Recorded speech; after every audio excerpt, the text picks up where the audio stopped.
네, 안녕하세요. JB입니다. 오늘 영상 시작하기 전에 감사 인사부터 드리고 시작하도록 하겠습니다. 어제도 정말 많은 멤버십 회원분들이 소중한 슈퍼땡스 후원을 보내주셨는데요. 한 화면에 캡처본이 다 담기지가 않아서 두 화면으로 나눠서 감사 인사 드리겠습니다. 일랜드킴님, 람세스님, 아빠플링님, 김규현님, 재명님, 아마란스님, 썸머나이트님, 짬새김님, 전현선님, 대건님, 정민규님, 블렌더님, 구진성님 정말 감사드리고요. 이번에 TNA로 수익 보신 거 다들 축하드립니다. 앞으로도 많은 도움 받으실 수 있게 최선을 다하겠습니다. 네, 그럼 오늘 영상에서는 어제 반도체 섹터가 정말 재앙급의 폭락을 맞았는데 왜 이게 이렇게까지 된 건지, 그리고 그렇게 반도체 섹터가 털리는 와중에 인텔은 어떻게 혼자서 살아남을 수 있었는지 이야기해보고요. 또 어제는 반도체에만 그 피해가 머무르지 않고 빅테크 기업들도 꽤 많이 빠졌는데요. 이 부분에 대한 이야기도 해보도록 하고요. 또 테슬라를 포함한 전기차 섹터도 많이 빠졌는데 이 부분에 대해서도 설명드리면서 새로 나온 테슬라 관련 소식도 전해드리도록 하겠습니다. 그리고 이렇게 장 분위기가 살벌한 가운데 왜 지금이 좋은 매수 기회라고 생각하는지, 몇 시간 후 발표한 TSMC 실적 이후 주가 흐름은 어떻게 예상하는지에 대해서도 제 개인적인 생각을 한번 이야기해보도록 할 테니까요. 관심 있으신 분들은 끝까지 잘 들어주시면 좋을 것 같습니다. 그리고 오늘 영상 시작하기 전에 멤버십 회원분들께 한 가지 공지사항 미리 전해드리자면요. 저는 오늘 밤에 뭔가에 매수를 들어갈 것 같다는 생각이 들고요. 멤버십 게시물을 두 번 올리도록 하겠습니다. 첫 번째 게시물은 프리장 시작하고 9시 45분에서 10시 사이에 올리도록 하고요. 두 번째 게시물은 본장 시작하고 11시에서 11시 20분 사이에 올리도록 하겠습니다. 평소 저의 매수 매도를 참고하고 계신 멤버십 회원분들은 해당 시간에 실시간 멤버십 커뮤니티 게시판을 잘 확인해 주시면 좋을 것 같습니다. 네, 그럼 본격적으로 오늘 영상 내용 시작하겠습니다. 어제는 나스닥과 반도체 섹터에 여러모로 악재가 많이 겹쳤습니다. 우선 어제 실적을 발표한 ASML이 2분기 실적 자체는 예상치를 크게 상회하는 엄청난 어닝 서프라이즈를 냈는데 3분기 가이던스를 안 좋게 제시한 거예요. 그나마 다행인 건 2024년 올해 전체 가이던스는 그대로 유지를 했습니다. 근데 이제 그래도 빅테크나 반도체주에게 100% 완벽한 실적을 기대했던 시장은 실망할 수 있는 부분이었죠. 그래서 1차적으로는 ASML의 실적이 어제 반도체 섹터에 전체적으로 악영향을 끼친 부분이 있습니다. 근데 여기서 제가 한 가지 드리고 싶은 말씀이요. 사람들이 이제 ASML이라고 하면 워낙 이미지가 좋잖아요. 반도체 업계의 슈퍼을이라는 타이틀도 가지고 있고 맨날 나오는 얘기가 뭐 ASML의 EUV 장비는 없어서 못 판다, 인텔의 팻겔싱어나 삼성의 이재용도 네덜란드 본사까지 찾아가서 사정해야 EUV 장비 겨우 살 수 있다, 뭐 이런 말들이 언론을 통해서도 워낙 자주 나오다 보니까 ASML의 실적도 항상 퍼펙트하게 낼 거라는 선입견이 많이 퍼져 있는데요. 근데 실적 측면에서 보자면 ASML이 의외로 다음 분기 삑사리를 자주 내는 기업입니다. 지난 분기에도 가이던스를 좀 안 좋게 냈던 걸로 기억하는데요. 근데 막상 또 그 다음 분기가 되면 귀신같이 좋은 실적을 내고,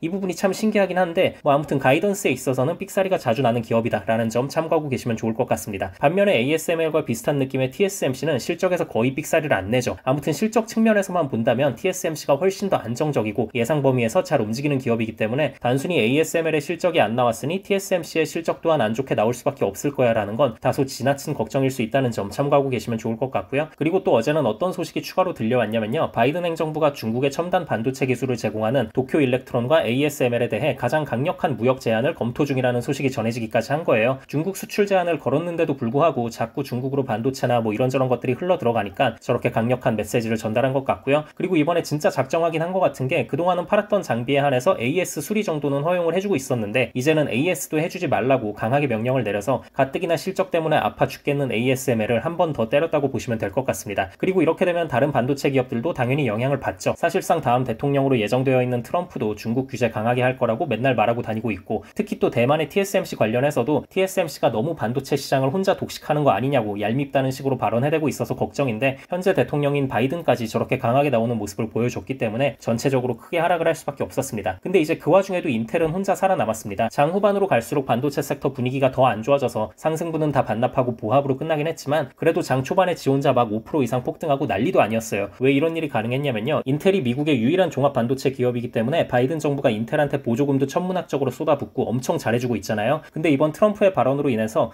트럼프가 대통령이 되더라도 인텔은 계속 수혜를 받을 수 있겠구나, 그래 원래 트럼프가 자국 우선주의 정책의 원족격이니까 인텔도 계속 밀어줄 수 있겠구나라는 심리가 시장에 퍼졌기 때문입니다. 네, 그리고 빅테크 기업들도 안 좋은 소식이 전해진 게 뭐가 있었냐면요. 이건 카더라 소식이긴 한데 중국 기업들이 구글, 마이크로소프트와 같은 클라우드 기업들로부터 엔비디아 칩을 빌려 쓰고 있다는 소식이 전해진 거예요. 이렇게 되면 아마존, 구글, 마이크로소프트 같은 대표 클라우드 기업들에게도 미국이 정부 차원의 제재를 가할 수 있는 여지를 줄 수가 있죠. 그래서 시장이 걱정을 했고요. 또 애플도 마찬가지죠. 애플은 최근 중국에서 다시 판매가 살아나면서 분위기가 괜찮았었는데 미국이 저렇게 또 강력하게 중국 규제를 하려고 들면 아이폰 불매 운동이 벌어질 수도 있는 거고 중국이 정부 차원에서 보복을 할 수도 있는 것이기 때문에 여러모로 좋을 건 없습니다. 그리고 메타는 정말 요새는 할 말이 없죠. 그 전날 장후에 트럼프가 블룸버그와의 인터뷰에서 틱톡을 금지해선 안 된다는 발언을 한 것에 아주 직격탄을 크게 맞으며 하락했습니다. 시장 분위기 자체가 워낙 안 좋기도 했었고요. 그리고 어제 어제는 테슬라를 포함한 전기차 섹터도 많이 빠졌습니다. 어제 채권도 안정세를 띄웠고 금리 인하 기대감도 시장에 퍼지고 있는데 전기차는 왜 빠졌냐? 저는 이걸 반도체 공급 우려에 의한 하락이라고 보고 있습니다. 바이든 행정부의 이번 반도체 수출 규제 조치가 결국 반도체 공급망에 혼란을 줄 수 있고, 그렇게 되면 내연기관차에 비해 압도적으로 많은 수의 반도체가 들어갈 수밖에 없는 전기차 기업들이 생산의 차질을 빚을 수밖에 없겠죠. 그래서 아마 이것에 대한 우려로 어제 전기차 기업들의 주가도 하락을 한 것 같습니다. 그리고 테슬라는 어제의 주가 흐름과는 별개로 긍정적인 소식이 전해진 게 어떤 게 있었냐면요. 얼마 전에 제가 테슬라 에너지 사업부에서 급하게 채용을 늘리고 있다는 소식을 전해드렸었는데요. 이번에는 여러 부서에 걸쳐서 대략 800개의 채용 공고를 내놓고 있는 상황이라고 합니다. 특히 로보택시 관련해서 개발의 속도를 내기 위해 관련 채용 건수가 급격히 많이 늘고 있다고 하니까요.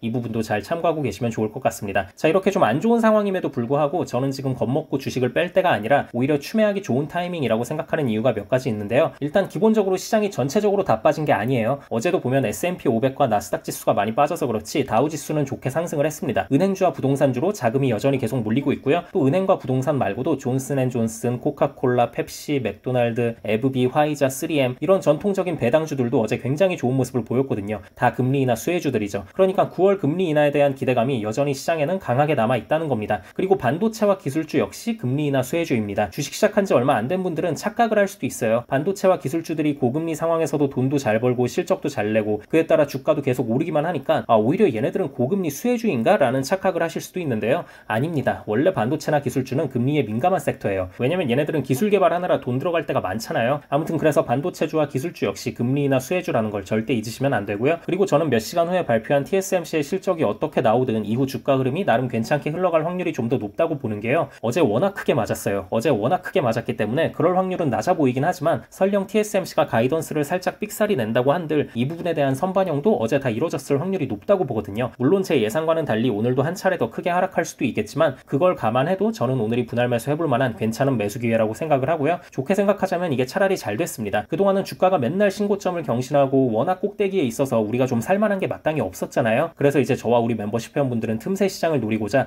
TNA라던가 BNKU라던가 DPST 같은 곳에 투자를 했었던 거고요. 그리고 다행히 이 종목들 투자에 있어서 대단히 성공적으로 잘 진행이 됐고 좋은 수익을 거뒀죠. 근데 아무튼 어제 이렇게 한바탕 확 털어주고 나니까 몇 가지 살만한 것들이 눈에 확실히 좀 들어옵니다. 그래서 아무튼 저는 영상 초반에 말씀드렸다시피 오늘 밤 뭔가에 매수를 들어갈 생각이니까요. 평소 저의 매수 매도를 참고하고 있는 멤버십 회원분들은 프리장 시작하고 9시 45분에서 10시 사이 그리고 본장 시작하고 11시에서 11시 20분 사이에 실시간 멤버십 커뮤니티 게시판을 잘 확인해 주시면 좋을 것 같습니다. 그럼 구독자분들 모두 좋은 하루 보내시고요. 멤버십 회원분들은 오늘 밤에 미국장 시작하면 그때 또 다시 뵙겠습니다. 감사합니다.